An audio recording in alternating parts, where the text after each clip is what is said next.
क्या करते थे साजनी तुम हमसे दूर रह के, क्या करती थी साजनी तुम हमसे दूर रह के। का बब्बू अगले ऐसा कर करत रहा हम बहुत खोजलिए तोरा के तू बड़ी निमन लागत रहा। अच्छा एगो बात बतावा, हम कई दिन से पूछत चाहत रहनी लेकिन ना पूछनी लेकिन ये बार पूछते तुमसे प्यार करेला कितना बताइए। हाँ धरन है गमच्छे धरन हाँ है गच्छे धरन बताइए। फैला फैला फैला फैला खूब फैला फैला फैला। हाँ घर में जितना आती ना हाँ पूरा उतना प्यार करे। अरे बाप रे बाप इतना प्यार करेला हमसे। चुरा ले। अरे बाप रे बाप हम तो से प्यार करेनी बहुत। हाँ अच्छा एक बात बताए देखो मैं बाबूजी ने उल्टा बरवा कटवा दिल बड़न जाए ठीक लागत है एक बात कही। हाँ कहतर के भैंसा कटिंग कटवा ले देखो ना नोचवा दिल बड़न ना तार में ठीक लागत है सही। अच्छा एक बात कही हमसे प्यार करेला ना हम शादी करबा सही में तो हम क्या पहना दा इंगला। हाँ ई पहना दे बनू हमके तो शादी हमार हो जाई तो हमर बाबूजी गैर लान कनिया देखे बड़का भैया के तो कहत रह सके त न तिलक लेम तो डिमिर डिमिर बाजी तो हाथी घोड़ा दौड़ी तो फिर पूरी बनी आलूआ के गोभी मटर के पूरा पुलाव आ पापड़ पर मैं सलाद वाला तो मैं कहलन बनी आ खूब पैसा लागी आ तब बुलोरो हो स गाला ले टपटर तब बराती बैठ के जाए जा। ओइ तेरे बाबूजी कहले ढेर न बियाह होई ना ना कुछ ना सुना ना किसे गइल काम से ना बियाह ना सुना ना हमसे प्यार करेला ना। हां बस उनकी पहना देत कहने खातिर तो हो जाई। हां हम तो शादी हो जाई पहना दे ठीक बोल दा। हां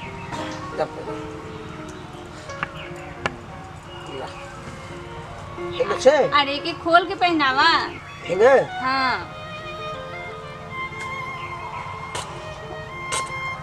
हो गई तो ना ना कल स्कूल में। हां हमारे एगो पागल बात हम वही से परेशान है जिंदगी में ऊपर वाला एगो पगले देला तो वो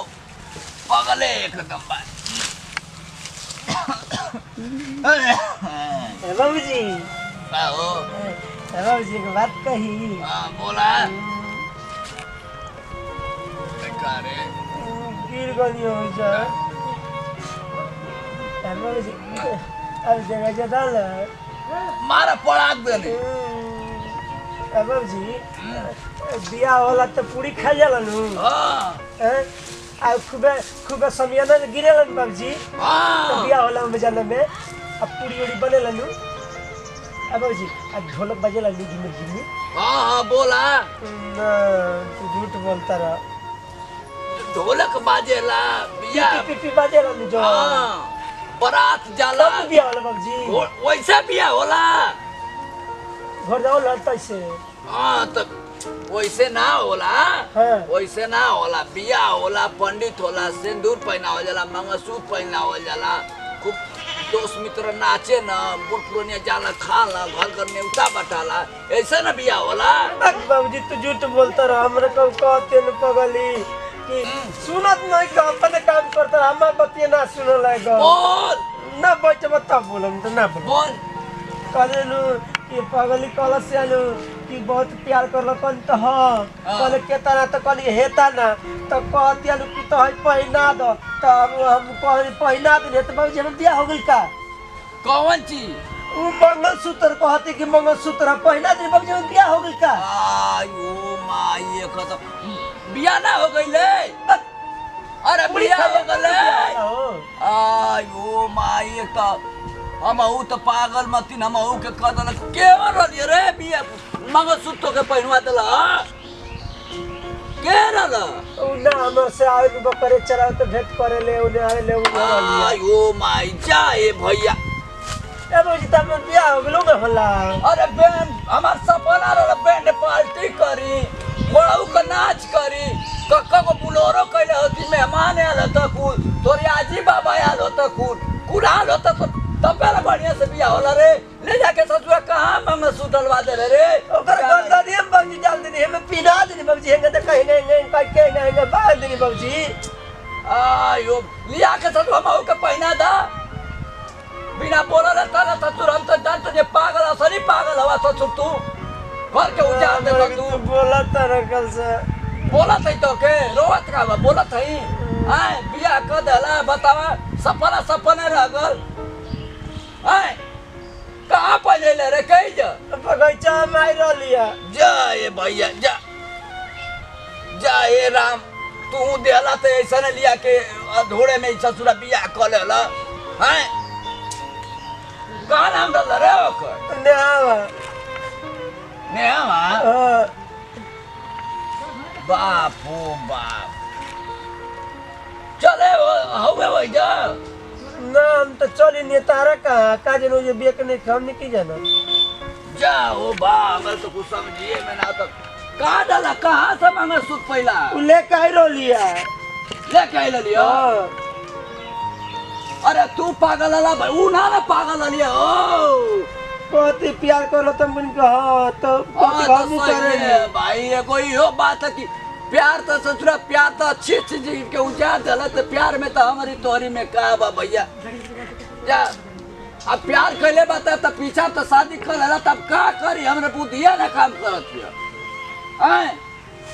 बताओ हो हमारे तो दिमाग में ना समझिए में ना तो कि हाई डर है कि हाई डर है कि हाई डर हम जाए का हैं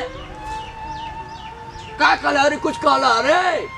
ना कुछ ना कल से कहते तर शादी हो गई तर शादी हो गई तो हम चली नहीं है तर से बताओ कहते शादी हो गई और तर से बताओ कहते हम चली नहीं है तर से कुछ छुपा नहीं हम देख बताओ हम नया नया कपड़ा खातिर सपना सुन रही है कि हमारे लड़का का बियाह हुई हैं समझिए में ना हो तो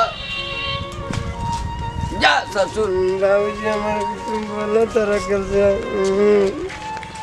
बतावा कौने का घर का लड़की बा बियाह शादी कर ला हमरे पागल से हैं चिन्हला और साड़ी पहले रहलिया संतरा नियर हैं संतरा में तो संतरा तो हमके घर के कह देला हैं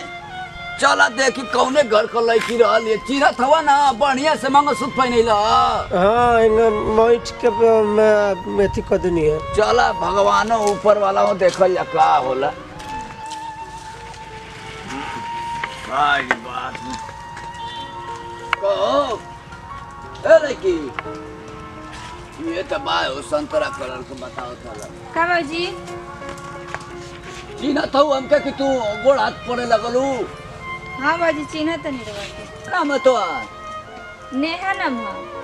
तू ही वो हमार लड़का तो के मंगलसूत्र पहनैला हाँ बाबूजी कहो दिमाग हो कि ना तोरे वो तो पागल है भाई बाबूजी देखी पागल बनी चाहे कुछ बनी ठीक बा ना हम उनका से बहुत प्यार करे नहीं ठीक बा हम जाना तनी कि हम केहू से बताए तो हमार बियाह शादी ना होई ठीक बा यही से हम अपन वाली कॉल लेनी है ठीक बा ना यार फिर तो हम ना जाना लेकिन ई हमरे समझ में ना तो घर परिवार के वो मार के काट के फेंक दे तो हम का करब हमारे हम पहले घर हम का परिवार जाई के हम कुछ नहीं किया ठीक बा वो हमरा के पसंद रहलन हम उनका से हम शादी कर ले बनी ठीक बा भले दुनिया कुछ भी सोचे ओ जी देखो अब जे का मिल भाई भाई बा ये बात देखो अरे हाँ ये है अब जी ये वाला लड़का देखो ये ये वाला पहने नहीं है पहला लड़का है देखे ये बा देखा तो ससुर घंटा ना भैंसी का भैंसा करके हिला दे तो डगर डगर हैं तीन कॉलिंग पहना दे बिया हो जी पहना दे यही से पहना देनी है। कपारा पर हाँ, फिर पीछे पड़ गई आ तोरे घर वाला काट उठ के फेंक दे तब का करब हो बाबूजी के कुछ भी सोचे ठीक बा ना हम इनकरा बिना ना रह पाए इनकरा हमसे इन प्यार करे नहीं ठीक बा ना हम इनकर से शादी कर तू लेनी तोरे हमरे समय तोरे हमरा दिल को में हम- का रहल कि बताए को हमरे लड़का के पागल कुछ सन ना से हम बियाह तो बहुत कर माने नहीं जाने नहीं ऐसे बियाह कर लेनी हैं? ठीक बा ना मतलब तू चुप रहा अब इनकरा के हम जानत नहीं है कि पागल बने कुछ भी बनन हम कुछ नहीं जानत हम प्यार करे नहीं चाहे नहीं इनकरा के हम जानत नहीं ऐसा शादी बहुत सोचला अब जी हो गई ना बिया अरे चुप हाँ रहा जी बा हो ना गइल बोल बिया ठीक बा ना ना बोलेगा बाबूजी केहू कुछ भी सोचे हम कुछ नहीं जान ठीक बा बिया हो गई अरे चुप रहा उड़ा मत बिया हो गई। हां तई ओकर बात मत बने तोर से हाथ को जोड़ती चल ना पागल बाबूजी, नहीं हाथ का बा जल्दी जा जा दी अब जी लिया चलो घर है और मां जोरे तन चुप रह शांति रहो न- जो मत दे मामा गलू हां हम चलम घर ना बाबूजी हाथ गोड़ मत जोड़ी ना बाबूजी हम जाते नहीं सब को के बोले रंजना सत्य के सब को हमर बियाह हो गइल सुनी ना जाय दी गलती तो हम कहला ही बानी हाथ गोड़ मत जोड़ी ठीक बा हमरा के शर्मिंदा मत करू ठीक बा ना हम जोन कहले बनी हम बहुत सोच समझ के कहले लेकिन हमके डर लगत है कुछ ना होगा हम बानी ना कुछ ना होई तोरे घरे जाती बतिया लेते हैं कुछ बात जाई बतिया ले के कुछ भी करी ना तब हम जाई ना हम तोरे घरे बतिया लेते हम जाते तोरे घरे बतिया लेते ठीक बा ना हम बहुत सोचला समझला के बाद कहले बनी ठीक बा प्रणाम करतनी भैया गोर छुको गोर लगतनी हम ही रवला के पगला लइका खेसरिया टूर भैया जितना भी गलती भइल है वीडियो में ओकरा के दिल बना ले अपन नाती पोता बेटा समझ के माफ कर भैया हम गलती कइले बानी सजा का हकदार बनी भैया तो कमेंट में जितना सजा देबे कोई देब मगर भैया खास खबर ई बा कि हमारा संजू फिल्म का सब्सक्राइब नहीं केले तो बेल आइकन बटन दबाई टन टन दबाई आ खूब धाई धाई वाला हई वाला मारम आ भैया वीडियो के उद्देश्य संदेश ये हमनी के बाकी मोहब्बत प्यार ऐसा चीज हो गया भैया कि मंगलसूत्र बगीचा में खेत में खरिहान में कहीं पहना देता लोग तो प्यार ब्याह हो जाता तो भैया हम तो ये उद्देश्य संदेश में ना बतावल चाहब प्यार जो कैले रहता वो पर्दा के अंदर ही प्यार करे और माई बाबू के सहमति से योगदान के वजह से अगर ये शादी बंधन में बनता तो बहुत ही अच्छा चीज रही आ प्यार करे वाला के केहू रोकले थोड़े बाजले मुड़ियो काटा जाता ससुरा गर्दन में मंगलसूत्र पहना जाता ना भाई लोग तो ज्यादा कुछ को अलग करते ये से दे जा विदाई और फिर अगले वीडियो में मिलल जे मगर खास खबर बा कि अगले वीडियो छोड़ब ना देखल ना भूलब एकदम ना तो फिर पछताए कि चिकुटवा खेसरिया नेहा के पागला वाला प्यार वाला बियाह वाला छूट गइल तो हमारा के दोस्त ना देव अपन नाती पोता बेटा समझ के माफ करते जैसे दे जा विदाई फिर अगले वीडियो में मिलल जाई जय हिंद जय भारत जय भोजपुरिया समाज।